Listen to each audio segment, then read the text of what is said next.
Então, quando eles vão e tocam no Lollapalooza, e aí o Oruan tira uma camisa e fala, solta meu pai, ele está como um embaixador do Comando Vermelho. Estão. É isso o Estatuto da Desfavelização. É de um lado recuperar a segurança, de outro recuperar a autoridade e a cultura, e de outro investir na infraestrutura. Que é fazer uma espécie de UPP nacional e direito. Que a gente tem que ter um Estatuto Nacional da Desfavelização, que envolve desde investimento em infraestrutura, leilão reverso com participação da iniciativa privada, verticalização, criação de ruas, vias, leis muito claras e muito pesadas para não haver o processo de refavelização nesses lugares, tá? Presença do Estado, desconstrução inteira da ideia de crime organizado, aí vem as mudanças da lei penal, direito penal do inimigo, e usar as escolas como centros estratégicos de formação de uma nova juventude, especialmente com os meninos. De maneira clara, é uma questão lógica. Quem é a força de reposição do crime organizado? É um homem jovem. Quem é esse homem jovem? Em geral, esse homem jovem tem um desempenho escolar muito ruim, ele não teve a presença masculina dentro de casa, ele já é um jovem complicado já na escola, isso já é detectado no ambiente escolar, e ele vem de uma família mais humilde, presente em periferias de grandes cidades. A estatística quase toda é coberta por esses dados. Pois bem, essa criança está na escola. Na escola nós temos que atuar junto com essa criança. A escola tem que ser um centro formador desse jovem para torná-lo um cidadão e torná-lo próximo da polícia. Inclusive a polícia fazer recrutamento de jovens que vão trabalhar com ela já na comunidade. Então a escola é um centro nevrálgico, que é o que eu chamo de bandeira quartel-escola. Ela é cívico-militar? Pode ser. Alguns lugares sim, outros não. Não dá pra... Muita gente fala, Renan, você gosta desse modelo cívico-militar? Adoro, só que custa muito mais caro. E, infelizmente, eu vivo num país quebrado, eu vou precisar fazer minhas reformas fiscais pra resolver. Adoraria ter escola cívico-militar em todos os lugares, porque funciona e tá comprovado que funciona. Dito isso, eu posso trazer disciplina e colocar parceria com a polícia em escolas que não são cívico-militar, que eu consigo equilibrar o melhor dos dois mundos. Mas em regiões que a gente retomou do crime organizado, as escolas serão cívico-militares. Precisam ser. Aquele jovem que hoje é cooptado pela narcocultura, ele tem que ser trazido à cultura brasileira e uma cultura com exemplo e com uma figura masculina, para dar exemplo. O professor de educação física, o policial que tá ali, exercícios físicos, aulas de reforço. Esse menino tem que ter um acompanhamento, que é ele que eu não vou deixar entrar pro crime. Se eu não deixo esse menino entrar pro crime, e não havendo mais a facção, a gente rompe o ciclo.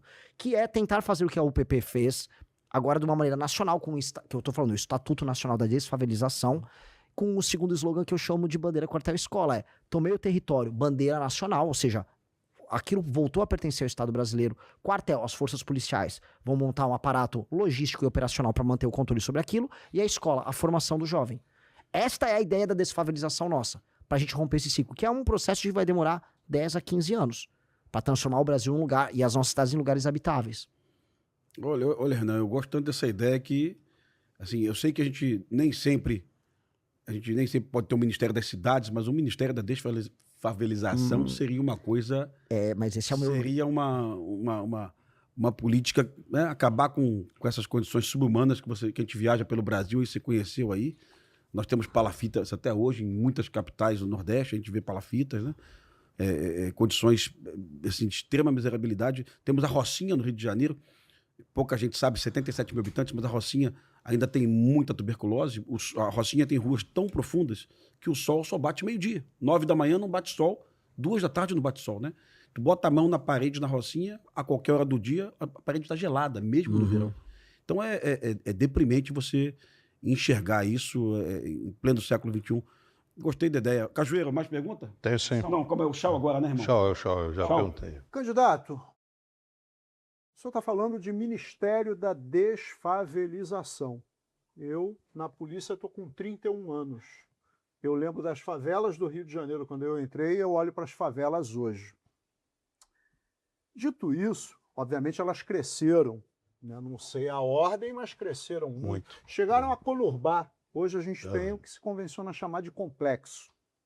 Eu vi uma postagem sua no seu Instagram que me impactou muito, em que o senhor fala da novinha disfuncional e do noia. Noia aqui no Rio de Janeiro nós chamamos de tralha. Aí a gente tem o problema, porque vai ser acusado de ser aporofóbico, coisa que eu não sou. Mas a realidade é a seguinte, adianta criar um Ministério da Desfavelização se a gente não vai repensar as causas da favelização? E aqui eu vou lhe trazer um exemplo, que agora eu vou lá para a narcocultura. Eu trabalho na área de investigação e hoje o Rio de Janeiro tem uma demanda muito grande com tráfico de droga sintética, que é polo produtor. Estão mandando muito através de aplicativo de entrega e aí aquele negócio, usando dados de terceiro, como remetentes. Dia desse, eu com a investigação dessa em andamento, vou chamar ele hipoteticamente de Seu João. Seu João mora no complexo do Chapadão. O candidato não conhece, mas eu, Pimentel, o Coronel Cajueiro, sabemos que para entrar no complexo do Chapadão é necessário uma mega operação com algumas centenas de policiais, carros blindados, helicópteros. Seu João é chamado e falou: meu filho, eu não sei de nada disso. Eu moro no Chapadão, sou porteiro no Leblon, minha mulher é diarista. E aí eu perguntei, porque a gente como polícia, né, a gente sempre pensa no pior, né? Quantos filhos o senhor tem? Porque a gente pensa no filho. E ele me falou que ele tinha 5 filhos. Inclusive 2 deles, um de 14 e outro de 13. E aí entra a narcocultura. Então a primeira pergunta é: adianta criar o Ministério da Desfavelização se a gente não vai olhar para a causa do problema da favelização, que tem como consequência exatamente isso que eu vou lhe narrar. O seu João fala para mim: meu filho, eu ganho um salário mínimo e meio lá no Leblon. E de vez em quando faço servicinho para madame, troco um chuveiro e tal. Ele, naquela realidade do Chapadão, ele, né, não está mal de vida, digamos assim. A mulher dele também trabalha como diarista na Zona Sul. Só que 2 desses filhos, um tem 14 e outro tem 13, é o que ele fala. Eu mando eles para a escola pública, em que eles, em tese, vão se formar, mas se transformam em analfabetos funcionais. E o símbolo de sucesso na vida para eles, quem é? É o pai, que trabalha como porteiro? Não. O símbolo de sucesso é o tralha, como, por exemplo, né, os citados aí, né, que nas suas músicas, eu tenho dificuldade para chamar isso de música, né, até porque elas não têm métrica.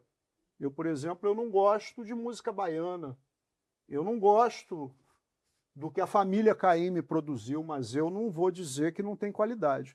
Agora, funk, chamar funk de música, de cultura, funk, não sei se a produção tem como colocar aí as cenas da festa que o Peixão promoveu em Vigário Geral nesse final de semana, comemorando 19 anos de tomada do Vigário Geral pelo TCP. Aí a gente tem que aturar alguns intelectuais defendendo e comparando, o que na minha opinião é um sacrilégio, comparando o funk ao samba, porque o samba outrora foi reprimido.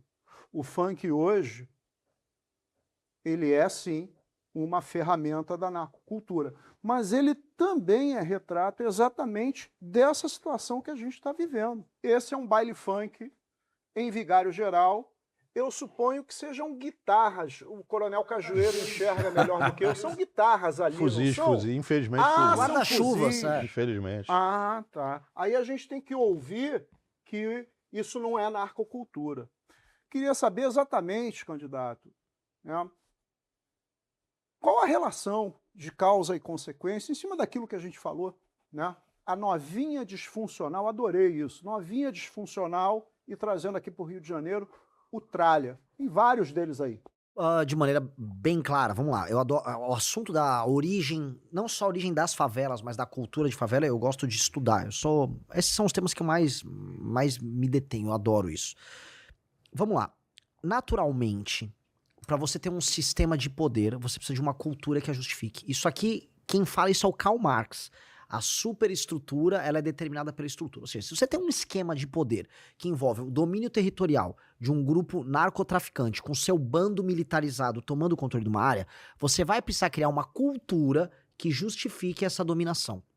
E a cultura, a narcocultura, a cultura do tráfico, a cultura do funk, é a cultura que justifica a dominância deles naquele território e mais deles para fora do território. Então, um cara como o Oruan, o MC Pose do Rodo, eles são embaixadores da cultura do narcotráfico para fora. Então, quando eles vão e tocam no Lollapalooza, e aí o Oruan tira uma camisa e fala, solta meu pai, ele está como um embaixador do Comando Vermelho. Estão avisando para o mundo ali fora, olha, isso é muito importante para o meu povo. E aí as pessoas lá fora dançam e falam, olha, isso é importante pra mim também. E aí você coloniza culturalmente as pessoas.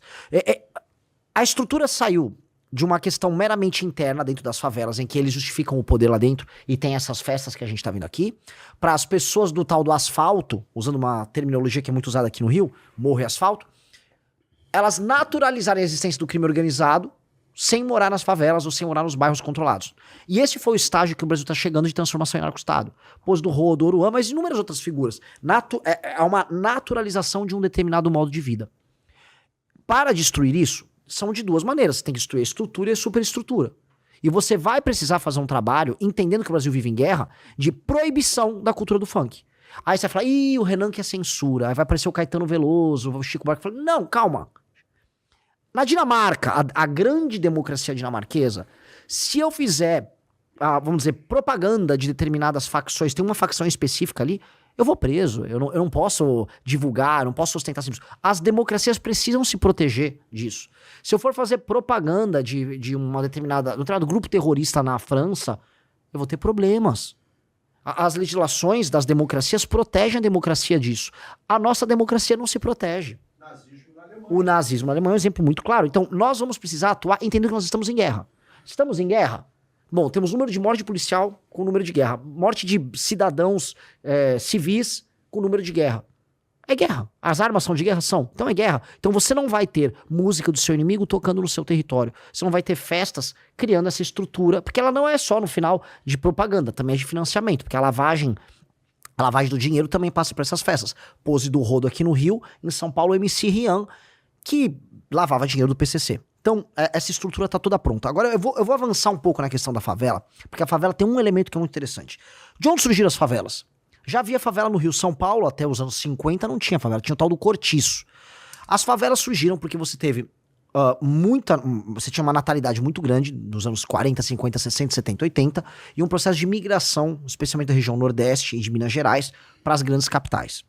Isso aconteceu em todos os lugares. Mesmo no Nordeste, uma pessoa do interior de Pernambuco ia para Recife, uma pessoa do interior do Ceará ia para Fortaleza. O Estado brasileiro, até os anos 70, ele tinha alguma capacidade de investimento em infraestrutura. Isso quebra ali na crise do petróleo, e quando vem a Constituição de 88, que aumenta muito o custeio com folha, e aumenta as despesas, que ela constitucionaliza saúde, educação, etc., o Estado não fica com dinheiro para investir. Então ele não investe em infraestrutura, e isso inclui infraestrutura de habitação. Então todas essas pessoas migraram para essas cidades, não tinha infraestrutura, surgem as favelas, o Estado não resolve a favela, e como ele não tinha condição de resolver nada, nem da educação, nem colocar segurança, nem habitação, nem saneamento básico, ele largou. E ao largar, surge essa cultura num lugar que está largado por tudo. Então o Estado, vamos colocar de maneira bem clara, especialmente dos anos 80 em diante, o Estado brasileiro larga a mão das favelas, e elas viram essas comunidades autônomas com cultura própria, linguagem própria, autoridade própria, as facções políticas, e economia própria, informal. Então, o que nós criamos, se a gente olhar direitinho, foi um Brasil paralelo dos anos 70 até hoje. Então é um país paralelo, que ele não obedece nada. O país, ele inclusive nem fala mais a nossa língua. Então a gente tem que entender que é uma guerra contra um país anônimo que surgiu, de libertação da sua população local, que tem que ser brasileiro no sentido de titular de direito. E de dever também. Isso é uma outra discussão.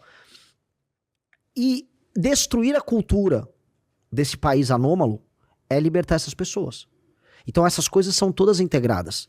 Por isso que a questão da infraestrutura, e eu vou sair um pouco da segurança e vou para uma parte de economia, eu recuperar a capacidade de investimento do Estado brasileiro, ou seja, reduzir as despesas do Estado, de modo a eu poder baixar os juros, porque o Estado vai ser pagador, e com juros menores aumentar a taxa de investimento, é isso o Estatuto da Desfavelização. É de um lado recuperar a segurança, de outro recuperar a autoridade e a cultura, e de outro investir na infraestrutura. Eu preciso tornar aquele lugar no Brasil.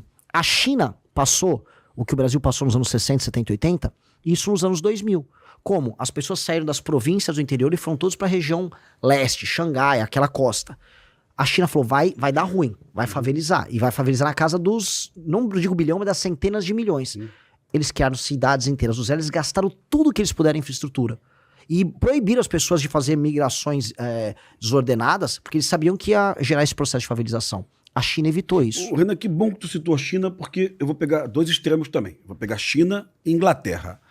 Há 2 semanas, eu acho que a Câmara dos Comuns ainda vai uma sanção do primeiro-ministro. Proibiu que adolescentes na Inglaterra utilizassem redes sociais. 80% dos seguidores do Oruan e do Pose são adolescentes. Ou seja, se essa medida viesse para o Brasil, fosse copiada, uma medida da Inglaterra fosse copiada no Brasil, a gente já libertava 80% dos adolescentes da narcocultura desses fascínoros, né?